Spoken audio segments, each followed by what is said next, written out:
Howdy all. All right, we're going to do a Q&A today, run through some crap. So I got a couple questions off of Instagram. Yes, I got two phones, deal with it. The first thing is, what's the easiest way to identify your bad habits and top tips to retrain your mind? This is a really good one. I like this. It's kind of more like self-development-y. In order to kind of find your bad habits, first of all, you probably know what they are. Second of all, if you don't know what they are, I would ask you this question, right? It's kind of a general life question. Bad habits usually attain to some kind of like result, right? So I'd say either if it's a personal or professional or relationship bad habit, I would say look at whatever sphere that is. Look at where you want to be in 5 years. And if I said get there in a year, what would you have to do and improve, right? What would be the biggest mitigating factor to not getting there? Whatever you've kind of picked there, if it's like, let's say training, for example, if you're like, okay, I would probably like, hugely dial in my food, no untrapped meals, like, really focus on like sleeping and recovery. Then I'd say, okay, let's look into those areas, see what bad kind of habits you have around them.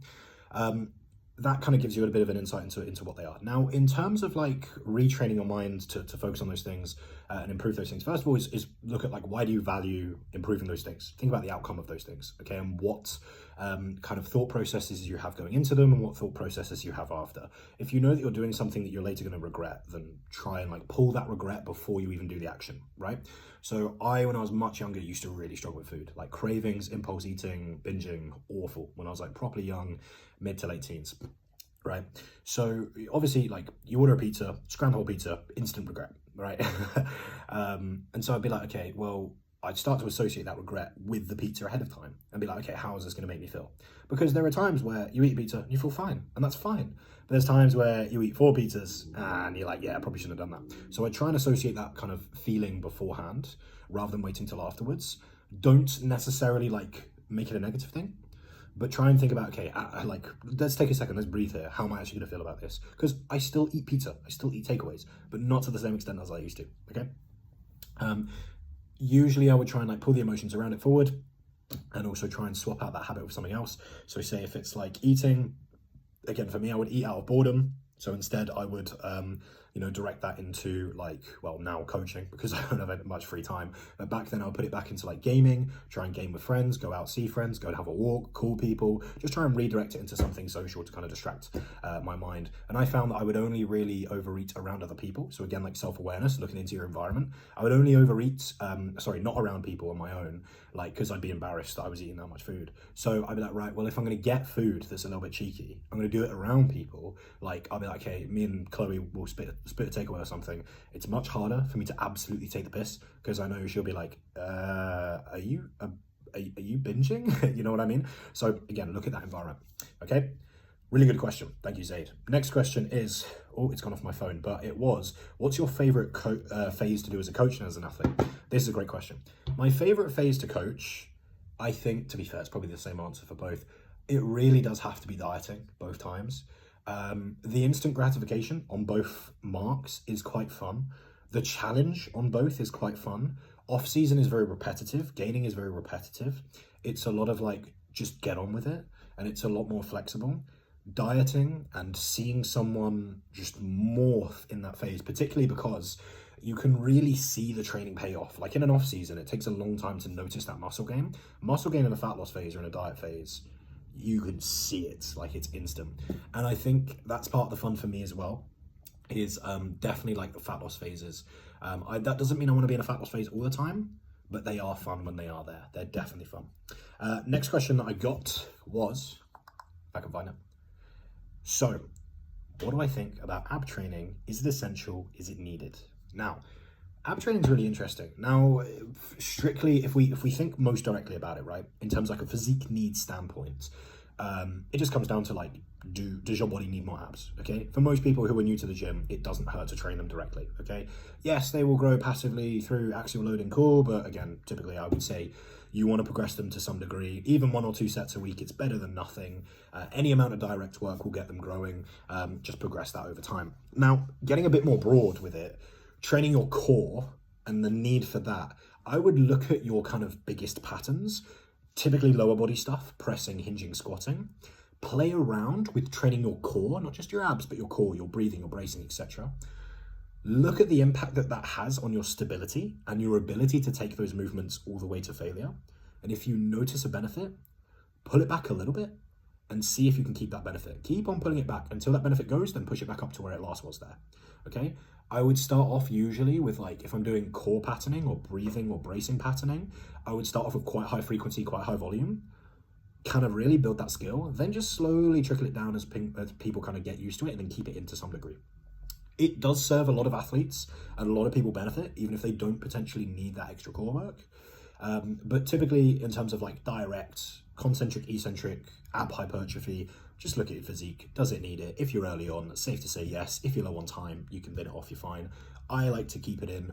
I store a decent amount of fat on my midsection. I enjoy training abs. I don't do a ton of sets, typically 2 to 4 twice a week, somewhere like that, just to kind of keep them growing a little bit.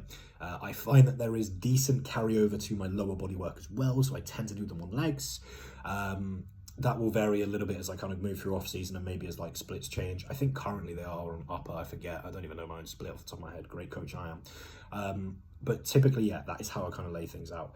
Usually I'd keep something in there, but again, it comes down to your needs, as kind of vague and ambiguous as that is, okay? Thoughts on influencers starting coaching. This is a really, really, really good one. So I don't really have an issue with anyone starting coaching. I think the biggest piece of advice I would say is get knowledgeable quick. Get fucking knowledgeable quickly. Influencers, depending on their background, influencer is such a vague term. It does not mean that you're clueless. It doesn't mean that you're clued up. It really is work with and charge what is a valid point for you, right? Work with people who you are certain you can help, and be very, very honest with yourself. This is if you're an influencer, I guess. Be very, very honest with yourself with who you can help. Do not help people outside of your scope. Same with pricing. Price accordingly to your ability. You're not a world-class coach, so do not price that way. And talk to people. Be very honest. Be very open. I think as long as people are just pricing themselves accordingly, like coaching ethically and pursuing knowledge, fantastic. I take issue with influencers who are clueless, trying to like, go beyond their means immediately, and then that's stupid because obviously then you're not coaching too great, and that makes the whole industry look a bit shit.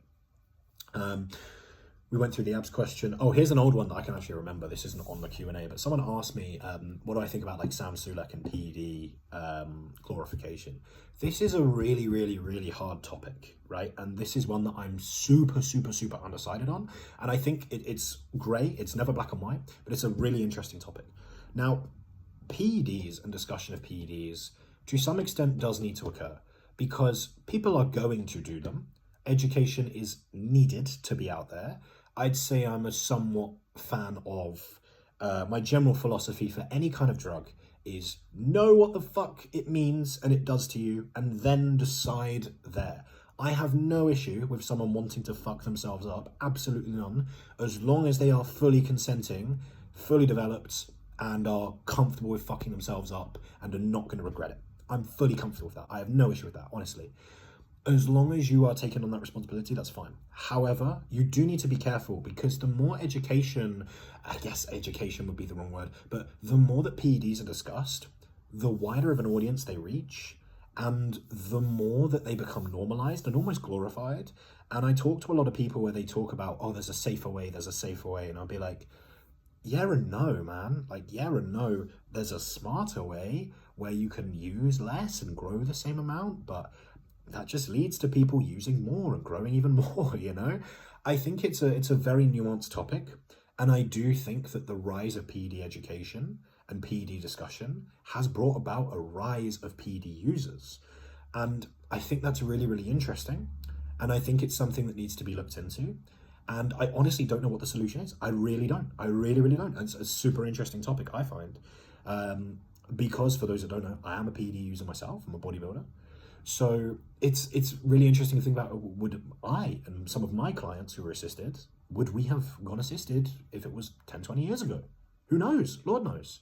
I probably wouldn't have coached people who were assisted because I would not, knowledge was not that good back then. It is now. And so if someone comes to me and says, hey, I'm going to go assisted, I'll be like, right, if we're going to do this, we're going to do this correctly, or as correctly as you can with, pharmaceutical androgens.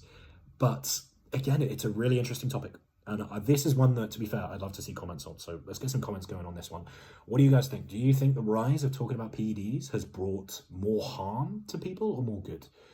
I get the mindset of like, people will always do PEDs, so we should have the knowledge. And yes, I agree. But equally, I think people being ignorant to PEDs and not knowing what they are, and maybe even having like a irrational fear of like, if people did believe that as soon as they took gear, they would drop dead, I think less people would do them.